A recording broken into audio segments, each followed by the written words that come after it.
오늘 우리에게 주신 하나님의 말씀 신약성경 마가복음 8장 27절부터 35절까지의 말씀입니다. 신약성경 마가복음 8장 27절부터 35절까지의 말씀. 이제 봉독하겠습니다. 하나님의 말씀 경청하십시오. 예수와 제자들이 빌립보 가이사랴 여러 마을로 다니실새 길에서 제자들에게 물어 이르시되 사람들이 나를 누구라고 하느냐? 제자들이 여쭤와 이르되 세례 요한이라 하고 더러는 엘리야 더러는 선지자 중에 하나라 하나이다. 또 물으시되 너희는 나를 누구라 하느냐? 베드로가 대답해 이르되 주는 그리스도시니이다 하매 이에 자기의 일을 아무에게도 말하지 말라 경고하시고 인자가 많은 고난을 받고 장로들과 대제사장들과 서기관들에게 버림받아 죽임을 당하고 사흘 만에 살아나야 할 것을 비로소 그들에게 가르치시되 드러내놓고 이 말씀을 하시니 베드로가 예수를 붙들고 항변하매 예수께서 돌이키사 제자들을 보시며 베드로를 꾸짖어 이르시되 사탄아 내 뒤로 물러가라. 내가 하나님의 일을 생각하지 아니하고 도리어 사람의 일을 생각하는도다 하시고 무리와 제자들을 불러 이르시되 누구든지 나를 따라오려거든 자기를 부인하고 자기 십자가를 지고 나를 따를 것이니라. 누구든지 자기 목숨을 구원하고자 하면 잃을 것이요 누구든지 나와 복음을 위하여 자기 목숨을 잃으면 구원하리라. 아멘. 머리에서 영혼으로의 기도란 제목으로 하나님의 말씀 선포하겠습니다. 우리가 신앙생활을 하면서 또 인간인 이상 어쩔 수 없이 반드시 맞이하는 한 가지 문제가 있습니다. 그것은 바로 하나님을 내 생각의 틀 안에 가둬버리는 것입니다. 자, 예를 들어 아버지에게 오랜 시간 학대와 상처를 받고 자란 아이는 하나님에 대한 상 또한 부정적인 상을 갖기가 매우 쉽습니다. 즉 자신의 경험, 아버지란 존재에 대해서 갖고 있는 자신의 경험이 고스란히 하나님께 투영되어 하나님과의 관계 맺기에 어려워하는 성도님들이 꽤 많이 있습니다. 대표적인 사례라고 할 수 있겠는데요. 자, 이런 식으로 내가 가지고 있는 경험, 내가 가지고 있는 생각, 이런 어떻게 보면 선입견, 이것을 가지고 하나님은 이런 분일 거야, 하나님은 혹은 이렇게 행동하실 거야 라고 지레짐작하고 결정해버리는 것 말이죠. 자, 이렇게 해서 이런 하나님에 대한 인식 혹은 내가 어떤 신적 존재를 대하는 습관이 이 신앙과 결부됐을 때 좋은 영향을 끼치는 것도 있지만 나쁜 영향을 끼치는 것도 있습니다. 예를 들어 내가 예수님을 믿기 이전에 가지고 있었던 습관이 이후 내 신앙생활에 좋은 영향을 미친 사례가 길선주 목사의 사례가 있습니다. 원래 길선주는 그 평양에서 도사를 하던 도인이었어요. 무슨 도인이었더라, 제가 이름도 들었었는데 기억은 안 나는데, 그가 한 20대 후반까지 그런 도인 행사를 하다가 이 선교사를 통해서 복음을 듣고 내가 이 도인을 다 접어버리고 나도 이제 기독교인이 되어야겠다 해서 기독교인으로서 살아갑니다. 그런데 그가 도인 시절부터 이 새벽에 정기를 받아서 산에 가서 기도하는 게 이 습관이 돼가지고 이분이 새벽 기도회라는 걸 만들었습니다. 이 한국교회 전통을 이분이 세웠는데, 그러니까 도인으로서의 어떻게 보면 생활 습관이 이 신앙생활에 연결돼가지고 그런 좋은 사례로서 이걸 들 수 있겠죠. 자, 그런데 이런 안 좋은 사례도 사실 너무 많아요. 우리나라에 있는 수많은 이단 사이비가 다 이런 겁니다. 그래서 무슨 목사의 기도를 무당의 그것과 똑같이 취급하는 사람이 상당히 많습니다. 무당에게 전보듯이 목사가 예언 기도하고 하는 거를 좋아하고 추구하고 바라는 사람들이 은근히 많다는 것이 참 안타까워요. 성경에서는 한 번도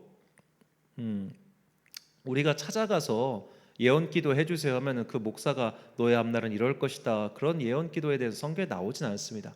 물론 성경에 나오는 성령의 은사만이 모든 은사를 말한다고 그렇게 제한을 할 수 없겠지만 적어도 나오지 않는 것에 대해서는 우리가 조심할 필요가 있단 말이에요. 우리가 무당에게 기도를 받고 무당에게 점지를 받듯이 하나님께 기도하고 그런 점지를 받는 것, 그런 것은 별로 없습니다. 만약 그것이 정말로 우리에게 필요하다면 하나님께서 성경 속에 그런 이야기를 많이 두셨겠죠. 하나님의 율법은 우리가 미래의 일을 알아서 앞으로 닥칠 화를 피하는 것에 관심이 없고, 너희가 지금 오늘 이 순간 이 시간 나의 뜻을 준행하고 행하며 살아가면 내가 너희의 앞길을 지켜줄 거야. 이것이 하나님의 방법입니다. 그러니까 우리나라 토테미즘의 방법은 네가 알아서 앞으로 벌어질 온갖 환란을 네가 알아 피해가는 것이라면, 하나님께서는 너는 똑바로 가, 너의 길은 내가 화는 내가 막아줄게. 이 방법의 차이가 분명히 있는 거예요. 그런데 이렇게 무속신앙적인 습관이 이 기독교 신앙과 결부되면 참 묘한 것들이 많이 나오기도 하죠. 자, 이런 성경 안에도 이렇게 자신이 기존에, 그러니까 즉 그리스도인이 되기 전에 가지고 있었던 그런 선입견, 습관, 이것이 기독교인이 되었다고 한 이후에도 고스란히 드러나서 낭패를 본 사례가 있습니다. 그것이 사도행전 8장에 나오는 사마리아의 마술사 시몬의 이야기입니다. 이 마술사 시몬이 얼마나 대단한 사람이었냐면 그의 앞에 별명이 붙었는데 그 별명이 마그누스였습니다. 위대하다, 크다라는 뜻입니다. 위대한 마술사 시몬, 큰 마술사 시몬, 그것이 그의 이름이었고 또 별명이었어요. 그런데 그가 이제 빌립이 복음을 전하면서 성령님께서 그 사마리아 성읍에 임한 것을 보자 그도 기독교인이 되겠다고 결심을 합니다. 그러니까 이 마술사 시몬이 그냥 어떻게 보면 그 잡기를 다루는 그 정도 마술사가 아니라 나름 꽤 신령한, 우리로 치면 무당이었나 봐요. 여러분, 무당들 중에도 진짜 영험한 무당은 딱 기독교인이 들어오니까 너 교회 다니는지 알더라고요. 제가 갔다는 얘기가 아니고 유튜브를 보니까 그렇게 나오던데, 자, 그런 식으로 이 사람도 그런 어떤 영험한 무당과 같은 그런 존재였던 것 같습니다. 자, 그래서 그가 이제 기독교인이 되기로 하고 이제 세례도 받아요. 세례를 받고 나서 하는데 그 뒤에 이제 베드로와 요한이 와서 복음을 전하고 막 이렇게 사람들이 성령의 은사를 받는 걸 보니까 이 위대한 마술사 시몬이 나도 저 능력을 받고 싶어서 사도들에게 돈을 주고 그 능력 나에게도 주세요라고 이렇게 얘기하죠. 사도행전 8장 18절과 19절 말씀. 시몬이 사도들의 안수로 성령 받는 것을 보고 돈을 들여 이르되 이 권능을 내게도 주어 누구든지 내가 안수하는 사람은 성령을 받게 하여 주소서. 자, 이것은 이 위대한 마술사 시몬의 경험, 즉 그가 이전에 갖고 있던 세계관 속에서는 굉장히 예의 있고 합당하게 행동하는 거예요. 그쪽 세계에서는 당연히 돈을 주고 그 능력을 받아와서 정당한 값을 치르고 내가 받는 것, 이것이 당연한 세계였을 겁니다. 마치 배움을 구하는 자가 그냥 빈손으로 배움을 구하지 않고 진짜 아주 제대로 구하는 식으로 그는 정중하게 부탁했을 거예요. 그런데 이것은 기독교 세계관 속에서는 있을 수 없는 일이었습니다. 그래서 그를 베드로가 아주 심하게 꾸짖지요. 이 은과 함께 네가 망할지어다라고요. 그러니까 이제 이 마술사 시몬이 제발 나에게 그런 일이 일어나지 않게 해주세요. 발 앞에 엎드려서 비는 것 장면이 나오는데, 이전에 그런 세계관을 갖고 있었고 아직 그 세계관이 변하지 않았기 때문에 일어나는 그런 일을 할 수 있겠습니다. 제가 자주 말씀드리지만 이런 특히 다신교 세계관 속에서 이 선교를 하다 보면 이런 다신교 세계관과 기독교 세계관의 충돌을 일으키는 사례가 굉장히 많아요. 예를 들어 이제 힌두교 있는 인도 같은 경우 우리가 기독교 복음을 전파하면 이 사람들은 그걸 어떻게 받아들이냐면 예수라는 신이 우리 큰 이 무리 안에 또 새로운 신이 나타났구나 이렇게 생각한다는 거예요. 새로운 신 중 하나라는 거죠. 그러니까 이집트 우리가 지금 새벽마다 출애굽기 보고 있지만 이 파라오의 반응도 마찬가지였어요. 이집트에 수많은 신이 있는데 난 그 여호와라는 신 이름 못 들어봤는데 수많은 신들 가운데 하나라고 생각하는 거죠. 그러니까 세계관이 다른 겁니다. 그런 세계관이 충돌이 일어났을 때 기존에 가지고 있던 세계관을 버리지 않은 사람들은 내가 가지고 있는 생각과 경험을 가지고 하나님을 판단해 버린다. 바로 이 말씀이죠. 이렇게 기존의 사고와 경험 이런 것들이 기독교 신앙과 혼재되어 우리의 믿음을 어지럽히고 또 하나님과의 바른 관계를 맺지 못하게 방해하는 경우가 참 많이 있습니다. 오늘 본문은 그렇게 내가 기존에 가지고 있었던 생각이 하나님과 곧 예수님과의 관계에 방해가 되는 그 사례를 우리에게 보여주고 있습니다. 자, 이스라엘 민족은 자신들을 이 이방의 압제에서 해방시켜줄 민족의 지도자, 정치 지도자이자 군사 지도자인 다윗의 후손 메시아를 기다리고 있었습니다. 처음에 그들은 그 메시아가 하스몬 왕가 사람들이라고 생각했어요. 그래서 이제 그들이 그 망치를 들고 막 깨부수고 헬라 왕국을 몰아내고, 그래서 하스모니아 왕조를 세웠을 때 저들이 다윗의 후손 메시아들이다라고 생각을 했는데, 그들이 고작 100년 만에 나라가 망해버리거든요. 내전으로 인해서. 그것을 보고 저들이 메시아가 아니었나 봐.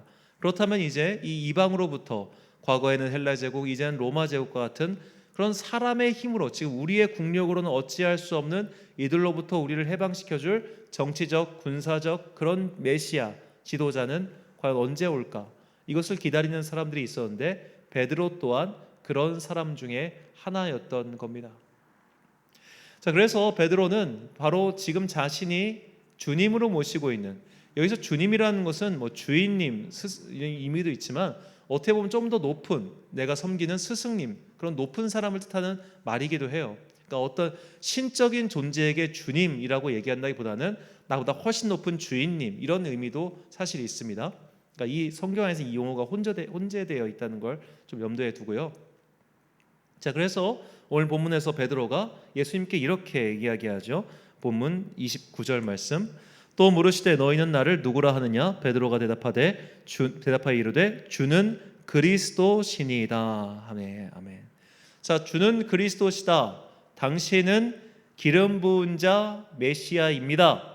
우리의 지도자, 우리를 해방시켜 줄 사람, 우리를 이 억압에서 건져내 줄 사람, 우리를 둘러싸고 있는 여러 가지 어둠을 다 흩어져 버릴 사람, 구약 성경에 그 선지자들이 예언했던 우리의 해방자, 그 메시아, 그분이 바로 당신입니다 라고 이야기하고 있는 것이죠.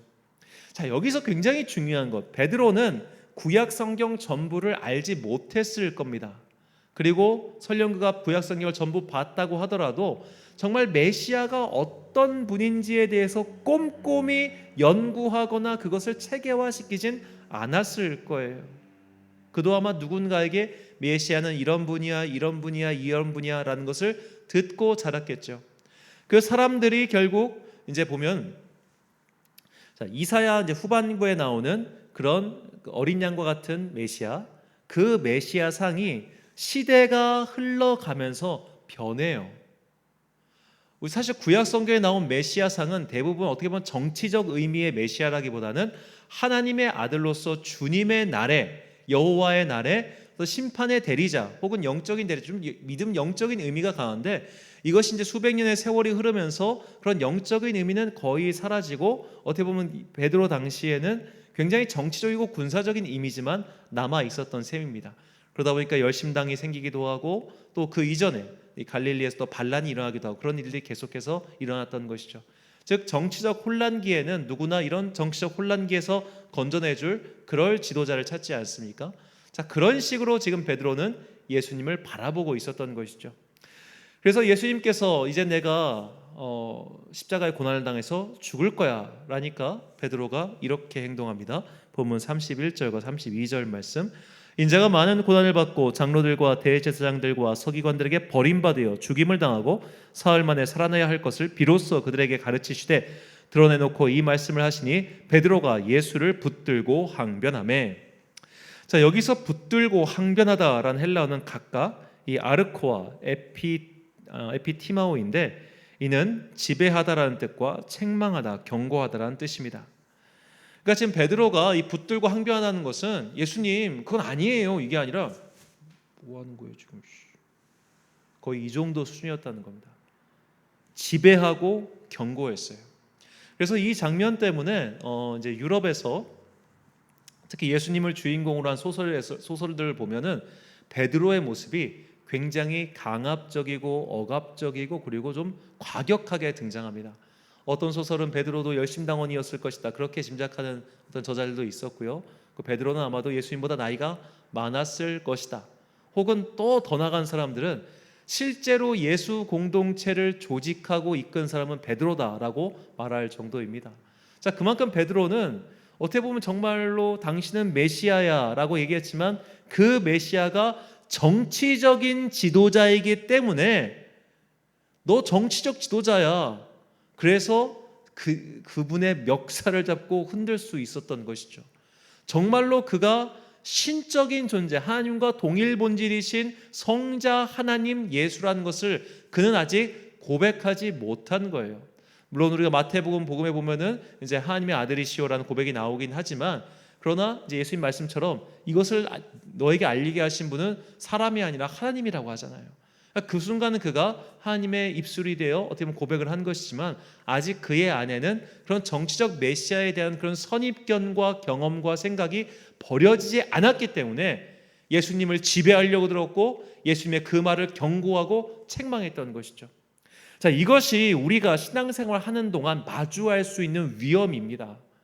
내 생각대로 일이 되지 않을 때, 하나님께서 일하시는 방법이 내가 생각한 것과 다를 때, 내 기대와 다를 때 우리는 하나님께 실망합니다.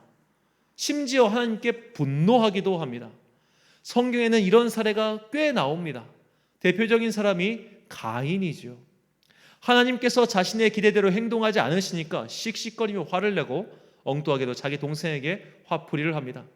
요나 또한 마찬가지였습니다. 자신의 생각대로 일이 진행되지 않자 하나님을 원망하죠.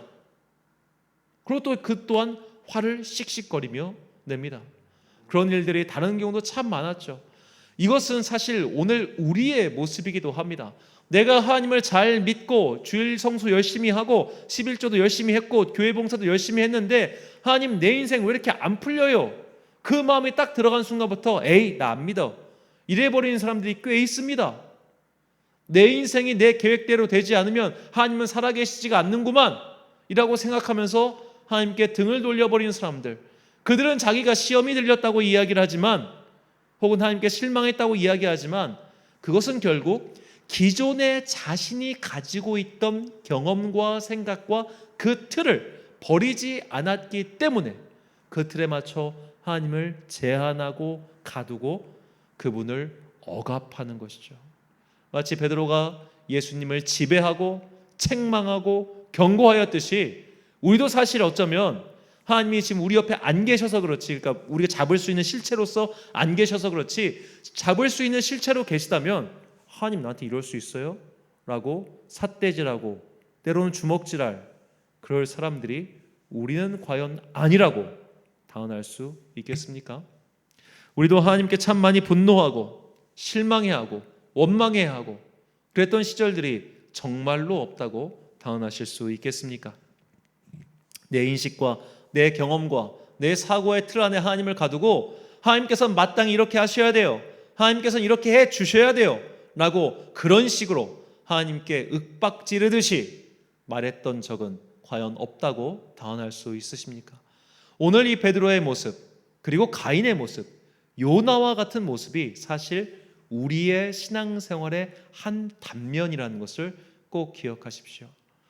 그렇다면 우리는 성경 속에서 이렇게 자신의 인식의 틀 안에 하나님을 가두지 않은 사람, 내 생각대로 일이 풀리지 않아도 실망하지 않은 사람, 과연 누가 있을까요? 바로 사도 바울입니다. 자, 사도 바울이 다메섹으로 가는 길에서 예수님을 만났죠. 학자들은 그가 아마도 30대 중반쯤에 그 예수님을 만났을 거라 그렇게 추정을 합니다. 왜냐하면 사내들인 공의회 회원으로 활동할 수 있는 시기가 30살 때부터였기 때문에 그가 이제 공의회 명을 받아 다메섹으로 가잖아요. 그러니까 30대 이후였을 것이다 이렇게 짐작을 합니다. 대략 이제 기원 후 36년경으로 그렇게 추정하고 있는데요. 자, 그때 그가 예수님을 만났어요. 만나고 나서 곧장 이제 아나니아의 사람들과 12일 동안 함께 공부를 한 이후에 복음을 전하기 시작하죠. 근데 그렇게 복음 전하는 것이 쉽지가 않았습니다. 일단 기독교 공동체 사람들도 그를 믿지 않았고 유대인들은 그를 죽이려고 했습니다. 그래서 예루살렘에 가서 이제 베드로와 사도들을 만나서 나름 공증을 받죠. 내가 그리스도인이 되었다는 공증을 받습니다. 바나바가 입증이 돼가지고 그랬는데도 인정을 받지 못해가지고 그가 고향인 다소로 집거를 하죠. 이 공백기가 10년입니다. 10년. 그러니까 그는 40 중반이 될 때까지 그 상태에서 벗어나지 못하고 나중에 바나바가 안디옥 교회 공동 목회자로 추천할 때까지 그는 전혀 앞에서 어떤 활동도 공적 활동을 하지 못하고 뒤에서 속된 말로 들어가 방한 퉁소처럼 살았던 것이죠. 자, 분명히 그가 하나님을 주님을 만나고 주님의 복음 선교사로 살기로 했을 때는 그 나름대로 머릿속에 계획이 없었겠습니까? 그의 의도와 그가 그리는 인생의 그림이 없었겠습니까? 있었을 겁니다. 근데 처음부터 그것이 완전히 무너졌죠. 그의 선교 여행 1차부터 3차까지를 쭉 보십시오. 자기 계획대로 간 것이 별로 없습니다. 그가 세운 계획은 요리 틀어지고 저리 틀어졌어요. 계획이 틀어지는 것까지는 그래도 우리가 견딜 수 있어요. 하나님의 계획이 있겠지. 그런데 그는 거기에 고난까지 함께 해봤습니다. 그가 겪은 고난 목록이 고린도후서 11장 23절부터 27절까지 다음과 같이 나오고 있습니다.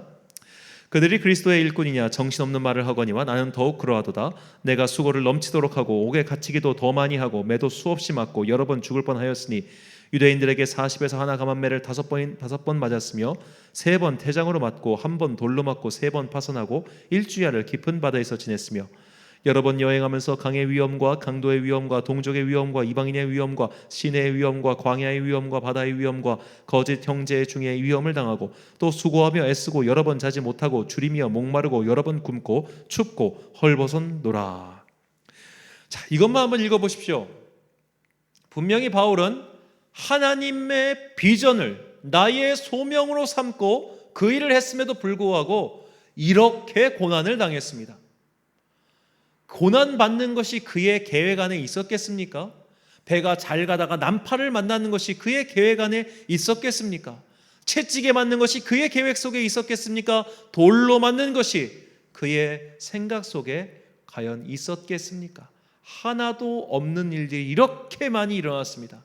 그러나 그가 받는 고난을 때문에 하나님을 원망하지 않았습니다.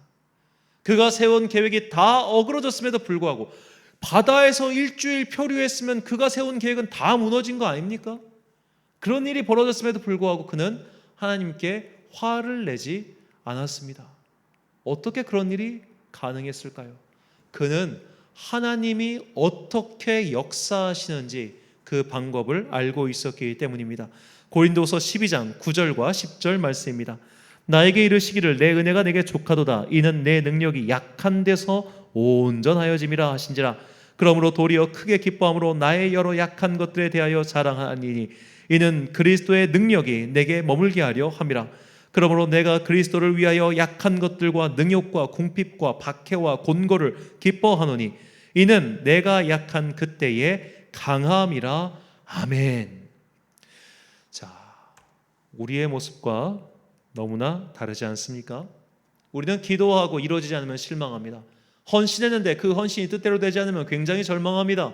하나님을 위하여 여러 가지 계획을 세우고 이행하는데 그 계획대로 되지 않으면 우리는 크게 낙심하고 심지어 울기도 하고 하나님께 대한 믿음을 등져버리는 사람들도 많습니다.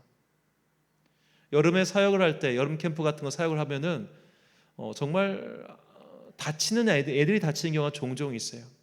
그럼 그렇게 다치면 부모가 어떤 마음 품는지 아십니까? 교회 떠납니다. 재수 없다고. 그런 일들을 많이는 안 봤지만 딱 3번 봤습니다. 자, 왜 그럴까요? 하나님이 함께 한다면 다 지켜줘야 되는 거 아니야? 하나님이 함께 한다면 어떤 사고도 일어나야 되는 것, 안 일어나야 되는 것 아니야? 사고가 일어났네? 내 기대가 어긋났네? 야, 이건 안 되겠다. 하나님은 없구나. 이렇게 생각하는 거예요. 정말 많은 분들이 그렇게 생각합니다. 자, 그런데 바울은 이런 일을 겪었음에도 불구하고 한 번도 그런 생각을 하지 않았죠. 내가 약할 때, 내가 곤고할 때, 내가 괴로울 때 오히려 그런 것들을 주님께서 사용하셔서 당신의 더 큰 놀라운 일들을 이루어 가신다는 것을 그가 주님께 들었기 때문입니다. 그 믿음이 마침내 그 안에 확신으로 생겼기 때문입니다. 그가 자신의 질병을 위해서 3번이나 기도했지만 결국 응답받지 못했음에도 불구하고 그가 실망하거나 낙심하지 않았던 것은, 그가 세운 여러 가지 계획들이 다 무너졌음에도 불구하고 그가 낭망하지 않았던 것은, 여기까지 가야 되는데 거기까지 가지 못하고 난파되고 좌절하고 사람들에게 매를 맞고 욕을 먹고 온갖 오해를 받는 그 와중에도 그가 결코 실망하지 않았던 것은 자신의 약한 그곳에서 주님께서 일을 하신다는 것을 분명히 알았기 때문입니다. 그래서 바울은 우리에게, 인생의 곤고함을 만난 우리에게, 내 계획이 내 뜻대로 되지 않는 우리에게 다음과 같이 권면하고 있습니다. 로마서 8장 28절과 37절 말씀입니다.